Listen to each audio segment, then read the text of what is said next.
Hello, welcome back to JT's Supercoach. I am in a messy room, and my score is pretty messy this week as well. 1154, down 3,000 slots into 39,000th. I know it's still pretty tight in terms of total points. I think not starting Nathan and not starting Jackson Purdue has killed me at the moment. I think otherwise my team's looking all right, but I am blowing through the boosts to try and catch up. Um, I want to be top 10K within the next 2 weeks. I don't think there's much in it, but yeah, I captained Reese Walsh last week. Can't believe that there's that much bad luck to go around for this season. Yeah, I got Nico in, which was good, but yeah, it's only patching up the fact that I don't have Cleary. So I want to go over the first trade ins for the top five trade ins for this week. A lot of people bringing in Tigers. So Twal and Tavana at the top of the list. Simi Sasangi, Casey McLean, and then Dylan Edwards. So Tigers and Panthers is what it looks like, and Simi Sasangi for that dual position. So you can switch in between 2RF and center wing. And that means that you can jump on probably like if there's two guys you're going for, maybe you want to drop a key on because he looks a bit injured, and then you have a 2RF to front row forward. You can change him all the way down to a center wing. So like a Casey McLean that looks really hot at the moment. You can get a low break even. You maybe didn't have such good options in 2RF or front row forwards that had that low break even. So yeah, having that dual position helps when you're shopping for players, and having a lower break even means that more secure money on the way, and you can target matchups a bit better as well. So I can see why Simi is number three. Personally, if I had to rank all these five in getting them in this week, number one, Casey McLean, 691K. He's just opened up all the attack on the left. I know that past weeks it's sort of been like aerial bombs to Jenkins, and then Jenkins scores. For last week, it was Casey just ripping up, just running past people. I think, yeah, it's a cheaper Jenkins. He might score around as much, which you've seen the last few weeks. I don't think I can shelve out that much for Jenkins at this point in time. I did mention a week or two ago, I was like, well, if you got to get Jenkins, like he's expensive now, but I don't see it stopping. So I can't knock if you picked him up. Hopefully you picked him up. But yeah, it would have been a crazy call to pick him up, just against like you got Storm and then Bulldogs coming up. But like, yeah, it doesn't look like those teams are super defensive as they have been for the past 3-4 years. So I'd rank Casey McLean number one, Alex Twal number two, 608K basing in the 70s. It's just a matter of whether he keeps the minutes. It looks like Terrell May has given up some minutes for Twal to take some minutes in the Tigers front row. He's up 119K from his starting price, but I can still see another, like to his peak, maybe another 100K of growth. So yeah, worth picking up if you're looking for a Keon replacement, a Payne Haas replacement. One I'd also look at is KPP, Kai Pierce Paul, same team, offloads a bunch, 2RF with attacking upside. He's around 700K, so 100K more than 12. Then number three, Simi Sasangi, 585K. He's getting picked up a lot. Yeah, that dual position means he can shop in more places, and he's got a low break even as well this week. Dylan Edwards, he is I guess, he's the attacking option for Penrith, but he could not be involved in some of the attacking plays. He's not as involved as some other fullbacks on different teams. And then he's got an Origin, which Panthers have a poor schedule for. So you'd be running him for about 5-6 weeks max. 732K taking up a fullback slot. Maybe if you're getting rid of Reese Walsh. But yeah, I think Turbo I'd have ahead. Sewer I'd have ahead. Yeah, Dylan Edwards maybe a pickup. I also think you should earmark Tedesco for next week or the week after. Can't remember. But he's just come down in price and his break even is big. So I think you want to wait 1 week and then maybe hop on after that. And then Falatino Tavana, he's the cheapie of the week. He's on his third game this week. Um, he's good, but Taylor May is coming back in round 8. Stafford Toa is playing Cobb. So there's two people who have to fit back into the Tigers' back line. Luke Lowley, he had a bad game, I would say. I think he's headed out. I think Tavana is probably headed out as well when Taylor May comes back. So you might get him for 2 weeks. He might gain up to 350k maybe. So if you're down to use two trades for 150k, go for it. But I don't think I would do it myself. I put him number 5 in the trade-ins personally. For the trade outs, Fafita number 1, Ethan Sanders number 2, Kiraz number 3, Jackson Ford number 4, and Faymani number 5. Personally, I think it's a bit early calling. It's a bit early calling Fafita. Let's just go with my list. Number 1 is Jackson Ford. I think it's debatable. I think all of these people are debatable on trading out. I think people just need more space in their team, so they're looking at removing people. Fafita, sort of, you could say that we knew that because in the Titans he wasn't always playing 80, especially in the last year before he moved. You could have said that you're not sure about his role in Souths as well. I think 532k is still unders for what he can do. If he goes over once, even in a 40 or 50-minute game, he's well above 532k, which is what he's at now.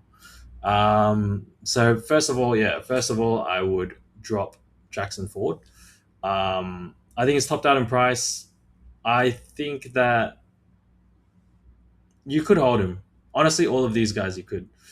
Faymani number 2. Faymani is at 286k, so he's only made about 84k. Personally, I'm going to hold on. I think to all of these assets, I'm going to hold on. Faymani and Ethan Sanders are sort of in the same boat, where you're waiting for one big score and then you ride it for 3 more weeks and then you sort of get off, like the last puff of money that you're going to get. It just doesn't look like the Titans are doing any good. Dave Fafita, number 3. Ethan Sanders, number 4. If you can chill with Cleary in your flex and have Hines as well, then you have a spot for Sanders. I think you just ride Daniel Atkinson or Sanders until they're about 450, and then you get off. Just matter of whether you have space in your team. And then Kiraz. I think Kiraz, if you wanted to sell, would have been a while ago. 670 is not enough for what you're getting back. And he will probably spike back up after 670. I was looking at all my cheapies and I was looking at how to get rid of them or to release their money, right? There's another way that you can actually make a fair amount of cash with, players that you're willing to play week to week. Are you looking ahead at draws? Are you looking at break evens? Are you looking at maybe some injuries in the team that have opened up opportunities, or combinations that are still trying to click, but maybe they've clicked this week? So on the top of my list, I have Harmole, 676k, break even of 30. He's just scored about 120 last round. Sea Eagles look free. Now they're playing Fosball. Harmole has been a gun of the past years. I'm happy to pull the trigger on him. I think I'm going to trade Keon for him. It may look a little sideways, and I do think that I'm giving up getting in one of the Panthers' backline. But break even of 30, he's got 120 in his score for another 2 weeks. I think he's got the best next 3 rounds, which is something like Para, St. George, and then Cowboys. Yeah, I think he's going to go up in price quite significantly. If I'm targeting about 200k gain, he probably won't go up to 876k, but I'm playing him for the next 3 weeks for sure, and he's probably going to make 150k. Happy with that. Even though the break even's 30, you sometimes have to look around for these players who've just gotten a big score. So maybe not just sort by break even, just sort by previous round score. You don't know the 2 previous rounds before last round may be affecting their break even. So like if a good score is rolling out of their average, even if they scored really well last week, this is the case with Halmole, I think, because that good score is leaving and a great score has just happened, The break even's not hugely negative, but for the next 2 weeks, it will be low. So you're making your money in the next 3 weeks. You don't want to trade out anyone like 1 week after you get them in anyway. So yeah, Harmony 676k, number one. Second choice, Burbo, 577k, same team, break even -7. He's never really been a super attack reliant option. But yeah, -7 break even the next 3 weeks. He could make another 150k as well. Dane Gagai, I think he's bottomed out 570k, break even -16. He was tearing up Ethan Sanders' side from the Raiders. But yeah, Ethan Sanders is not usually defending out in the centers. He's smaller, he's younger. So yeah, Gagai had a huge game. But these Knights outside backs, Gagai, Mazu, Bradman Best, they've always had a lot of tackle breaks. So even if they don't score, like they had poor attack last year, yet they still were putting up decent, okay Supercoach numbers. And if they're looking better now, and if the Knights can offload, Dylan Brown's coming back, yeah, I think you could look at Gagai. KPP number four. I think all of these options are quite solid. Like even better than the options that other people are bringing in, like Twal, Sasangi. KPP 696k, break even of 16, offloads a lot. Tigers coming second in the comp.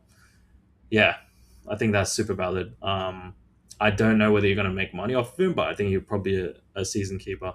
And then Sasangi. Sasangi's appeared on two lists, break even a -2.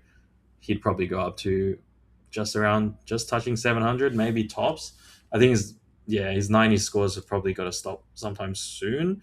He's managed to be in a part of a like try assist or try past few weeks. Yeah, it's yeah, topping out maybe 700. Yeah, I think this churning fallen gun strategy is something that people can take a look at. And it's not always easy to identify which fallen guns are the ones because, they might be like Angus Crichton. Last 2 years ago, he was going crazy, but now it just looks different and his attack has just changed. Um, Whereas there's some fallen guns where it's like they've had a hard few weeks of opponents, and yeah, they just come back to normal. I think it's harder to say year to year. It's easier to say if you've seen them be good this year and then they've had a string of 3 or 4 bad games. It's easier for them to become good, rather than their form last year was good. Their form 2 years ago was good. Like a Jermaine Hopgood, yeah, you can't say that he's going to get back to that form. So outlook, I want to look at round 7, round 8, who people can bring in. I've got Iro, Tedesco, and Munster to look at in round 7. I need to look at Munster because I don't have Jackson Purdue. He's under 600k now, which is crazy.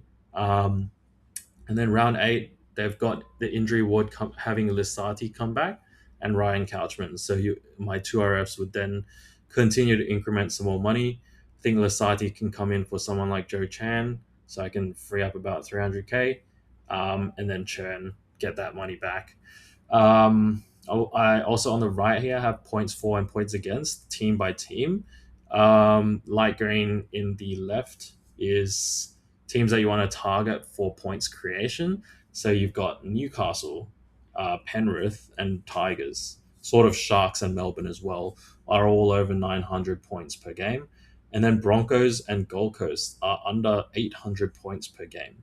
This is just take this a rough estimate because there's a lot of forwards, there's a lot of 2RFs that will score quite similar between game to game.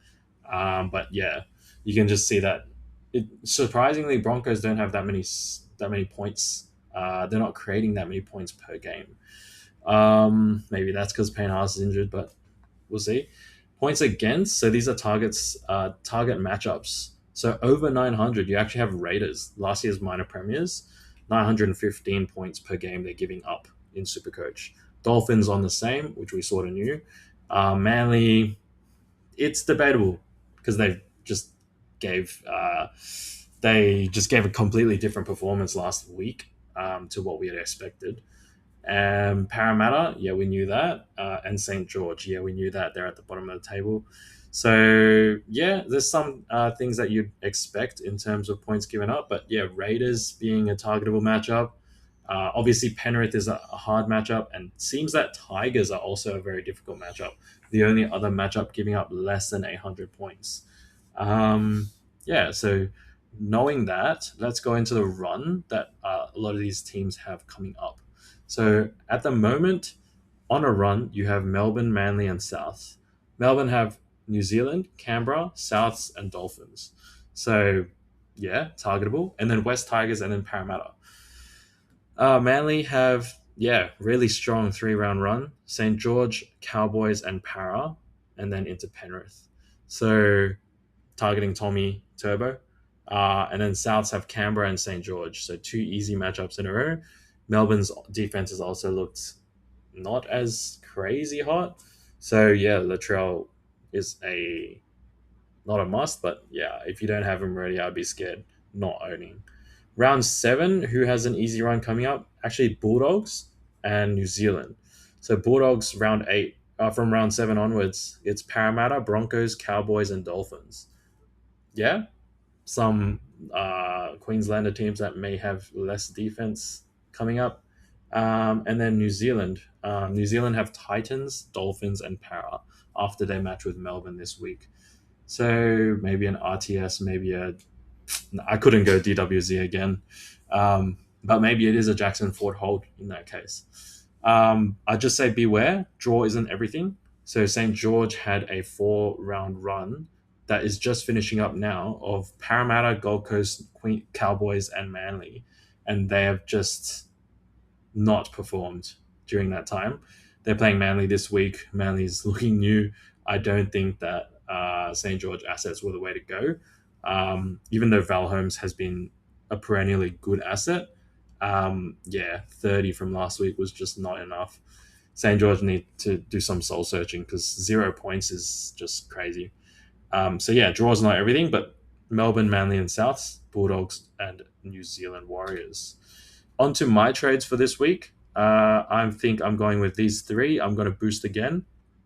Reed Marnie out to Brandon Smith, freeing up about 130k. Keon Kalamatangi to Haumole Olakawatu. That's only 40k in upwards movement. And Keon has a 88 break even. So if he scores another 50, it's like 30k lost. So yeah, hopping off. And then Reese Walsh to Nathan Cleary, which is up 110k. Yeah, somehow I have the money. I think I'm running really low on cash, but I do have Cleary and Nico Hines in the team. Sanders in the second halfback spot, and I'm looking at 5'8" to upgrade next. I think the Purdue train's gone. I think it's a monster next week angle. And then just hoping that the Penrith Panthers realize they have a right hand side of the field with Toto as a hold. I did think about selling Herbie. He's just performed every week. It's just hard to sell when I'm on the hunt for points, selling for money because he's got to buy and then Penrith. Those are two weeks you could skip and then you could get him back, like save maybe 100k and get free up 800k to use this week, next week. Yeah, I just don't think that I can do it. I'd need him back, and he would score a lot of points that I'm not down to miss. Yeah, that's my team at the moment. I think I will hold on to Jackson Ford. So none of those 5 that people are selling, I would actually. I'm keeping all 5 of them personally, or all the ones that I have, and that's my team. Put your comments in the comments below on my team, and if you have any questions as well, I will get around to them and answer them. So please feel free to put them in the comments. Happy super coaching and good luck for next week.